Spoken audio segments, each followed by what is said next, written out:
Pergunta da banana, eu queria que você explicasse o que é antimatéria. Toda matéria, por exemplo, que a gente conhece, matéria bariônica, tipo prótons e coisas do tipo, tem a sua. Toda matéria, na verdade, tem a sua antipartícula associada. Isso foi previsto por Paul Dirac, um físico, nas equações dele. Foi quando ele. Acho que ele juntou. Era relatividade mais alguma outra parte da física. Então, toda partícula de matéria tem a sua correspondente partícula de antimatéria. E a antimatéria é exatamente igual à matéria, só que com carga invertida.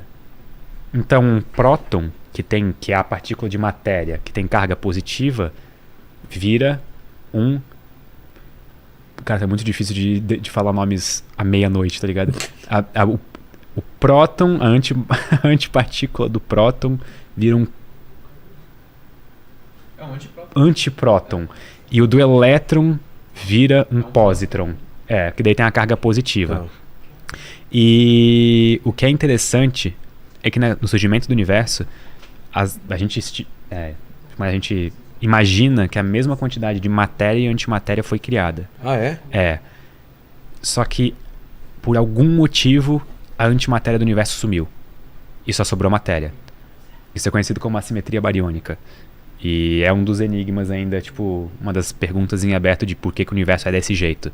Porque se foi criado em quantidades iguais, por que tudo que a gente vê hoje ao nosso redor é matéria ordinária e não antimatéria? Mas assim, a única característica peculiar da antimatéria que faz ela parecer algo exótico é que ela se aniquila em contato com a matéria ordinária e gera energia. E igual a mc ao quadrado. É a conversão de energia, se eu não me engano, mais eficiente que a gente conhece, porque integralmente toda massa vira energia. Então esse é o grande problema. Como que a gente pode fazer, por exemplo, para produzir antimatéria e armazenar ela por tempo suficiente que a gente vai pesquisar alguma coisa? Não tem como. Só que assim, tipo, tu tem como ter planetas de antimatéria, tu tem como ter galáxias de antimatéria, a gente só nunca viu um.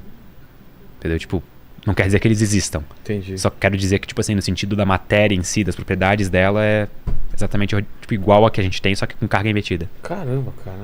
Tanto é que tu pode ter átomos de, tipo, o anti-hidrogênio, Entendi. o anti, sei lá, potássio, a anti-banana.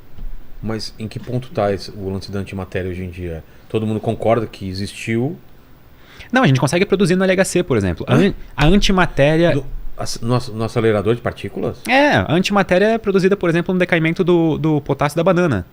Então, Mas o que você vê? O que se mede? a maneira como ela foi detectada é que, se eu não me engano, eles tinham uma chapa com, tipo, filme detector, assim, tipo, de raio. Tipo, se eu não me engano, não era raio-x, mas era uma câmera escura com filme fotográfico, Sei. alguma coisa assim. E vamos supor que tu esperava encontrar um próton. Tá. Ou melhor, um elétron. O elétron, na presença de um campo magnético, ele deveria, por causa da carga dele negativa, ele deveria se mover assim, tipo, fazer pra câmera, ele deveria se mover assim. E, na verdade, o que eles encontraram foi uma partícula que se movia assim. O que isso significa? Exato mesmo trajetória, só muda o sentido, tipo, espelha a trajetória. É a carga.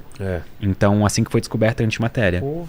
E é a antimatéria, ela é gerada, só que já é logo em seguida aniquilada, né? Então, Aniquilada, tipo, ela some do universo. ela se junta com uma partícula de matéria ordinária e as duas viram energia. Entendi. Vira energia... Já assistiu Anjos e Demônios? Sim. A arma, no final, é É de antimatéria. antimatéria. E, cara, basicamente, tipo assim, uma bomba de antimatéria é a coisa mais simples que existe. É literalmente só um negócio segurando a antimatéria no lugar, que daí tu joga e essa coisa aprisionando a antimatéria só se vai, assim, porque só o fato de ela colidir com a matéria, as duas se aniquilam Entendi. e vira energia. E quanto mais antimatéria, maior a explosão. Porque daí mais matéria e antimatéria foi convertido em energia. Mas, por exemplo, uma antimatéria reagindo com essa lata, ela aniquila a lata. A lata é aniquilada. Sim, vira energia. Radiação. Radiação. Tá. Isso é uma das coisas legais pra uma boa conversa pras 11h30 da noite, que Porra! energia não existe. Energia não existe? Não. E isso daqui que a gente... Cara, isso é muito louco. Para pra pensar. Energia não existe. Você tá me dizendo, velho. Não. É tipo... A gente meio que constrói a matemática em volta da conservação dessa quantidade física de alguma coisa. Tá. Então, Não existe, por exemplo, uma partícula de energia no universo. Mas a gente consegue ver o que a gente conhece como energia e o efeito disso, por exemplo, como uma propriedade dos objetos. É.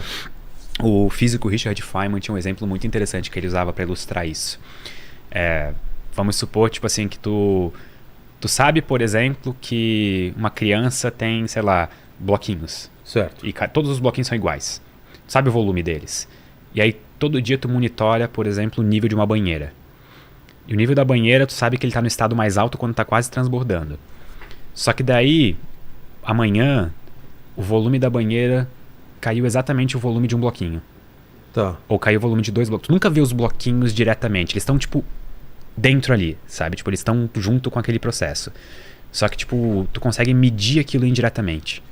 Então, por exemplo, quando um corpo ganha, sei lá, alta energia potencial gravitacional, tu levanta ele, tipo, tu consegue ver isso indiretamente através de, sei lá, a massa dele aumenta uma fração minúscula, coisa do tipo, mas não existe, tipo, uma partícula de energia, não existe, tipo, sei lá, uma coisa sólida que tu possa tocar e chamar de energia, sabe? É meio que uma propriedade matemática. Entendi. Isso é meio loucura se for parar pra pensar.